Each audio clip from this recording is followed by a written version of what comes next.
ان نبی دردائی رضی اللہ تعالیٰ عنہ، حضرت ابو دردہ رضی اللہ تعالیٰ عنہ قال، آپ نے فرمایا، قال رسول اللہ صلی اللہ علیہ وآلہ وسلم، کہ رسول پاک صلی اللہ علیہ وآلہ وسلم آپ نے فرمایا، ان العبد، بے شک انسان بندہ، اذا لعن شیئا، جب وہ لعنت کرتا ہے کسی چیز پر، صعدت اللعنت الی السماء، تو لعنت آسمان کی طرف چڑھتی ہے، فتغلق ابواب السماء دونہا، تو فرمایا اس وقت جب وہ لعنت آسمان کی طرف چڑھتی ہے تو آسمان کے دروازے اس کے لیے بند ہو جاتے ہیں، لعنت کو جگہ نہیں ملتی آسمانوں کے اوپر، آسمان کے دروازے بند ہو جاتے ہیں۔ اور پھر فرمایا ثم تہبط الی الارض، پھر وہ زمین کی طرف اترتی ہے لعنت، فتغلق ابوابها دونہا، تو زمین کے دروازے لعنت کے لیے بند ہو جاتے ہیں۔ ثم تاخذ یمینا و شمالا،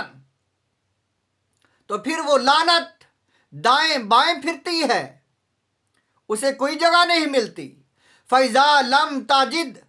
مَسَاغًا، جب کوئی اسے جگہ رستہ نہیں ملتا، رَجَعَتْ إِلَى الَّذِي لُعِنَ، تو پھر وہ لوٹتی ہے اس انسان پر یا اس چیز پر جس پر وہ لعنت کی گئی ہے،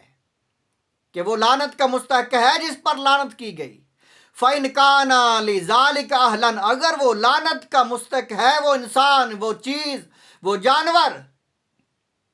جس پر لعنت کی گئی ہے، اگر وہ لعنت کا حقدار ہے تو پھر تو اس پر پڑ جاتی ہے، اگر نہیں وہ حقدار،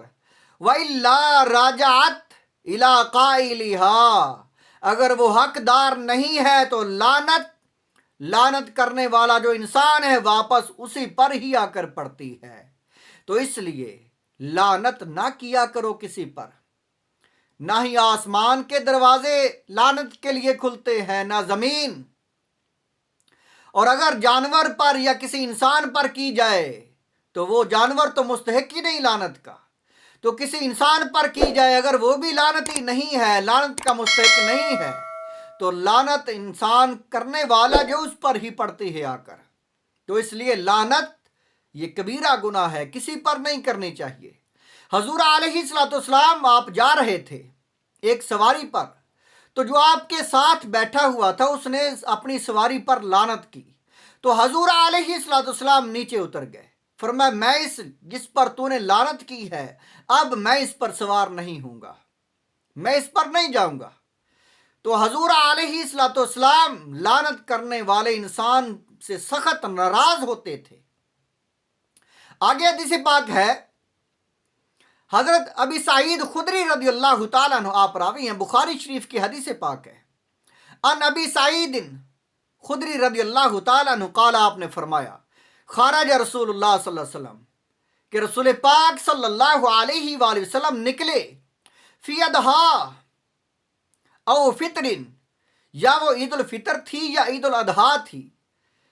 الی المصلی، نماز پڑھنے کے لیے عیدگاہ کی طرف جا رہے تھے آپ، نماز پڑھنے کے لیے، عید کی نماز پڑھنے کے لیے عیدگاہ کی طرف نکلے۔ فمر علی النساء، تو عورتوں کے جو ہے ایک گروپ جو تھے، عورتوں کا گروپ، عورتیں جا رہی تھی، ان کے پاس سے گزرے۔ فقالا، پس حضور علیہ الصلوۃ والسلام نے عورتوں کو فرمایا، یا معشر النساء، اے عورتوں کے گروہ، تصدقنا، صدقہ خیرات کیا کرو، اللہ کے رستے پہ کسی نہ کسی کو کوئی چیز دے دیا کرو۔ فَإِنِّي رَأَيْتُكُنَّ، میں نے تم کو دیکھا ہے، اکثر اہل النار، دوزخ میں کثرت تمہاری تھی زیادہ، تم کو دیکھا ہے۔ فَقُلْنَا وَبِمَا یا رسول اللہ، تو عورتوں نے پوچھا یا رسول اللہ ہماری کثرت جہنم میں کس وجہ سے ہے، کیا گناہ ہے؟ تو حضور علیہ الصلوۃ والسلام قال، فرمایا، تکسرن اللعنہ و تکفرن العشیرہ، فرمایا اس واسطے، اس ذریعے، اس وجہ سے، اس گناہ سے زیادہ ہے تمہاری کثرت جہنم میں کہ تم لعنت والی زبان استعمال کرتی ہو، لعن طعن کرتی ہو، اور تم شوہر کی ناشکری کرتی ہو۔ شوہر جتنا کچھ بھی تمہارے لیے کر لے، تم ان کی ناشکری کرتی ہو، پھر بھی کہتے ہو کچھ نہیں کیا۔ اس ناشکری کی وجہ سے اور لعنت والی زبان استعمال کرنے کی وجہ سے تمہاری کثرت ہے دوزخ میں۔ تو اس سے بچنے کا ذریعہ یہ ہے کہ تم اللہ کے رستے پہ خرچ، صدقہ خیرات کیا کرو۔